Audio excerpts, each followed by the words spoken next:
President Draupadi Murmu and Prime Minister Narendra Modi have expressed deep pain over the mimicry of Vice President and Rajya Sabha Chairman Jagdeep Dhankar by opposition MPs in the Parliament.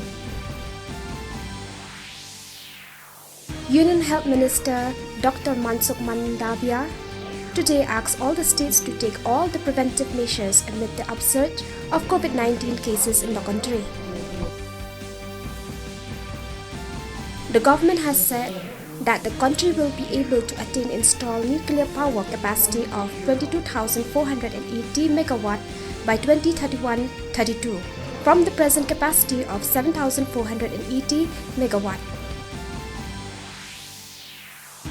Railway Minister Ashwini Vaishnav today said a total of 1,309 railway stations have been taken up for development under the Amrit Bharat Station scheme. In a bid to realize Prime Minister Narendra Modi's vision to make India a developed nation by 2047, over 20 eminent artists from across India became Viksit Bharat ambassadors today in New Delhi.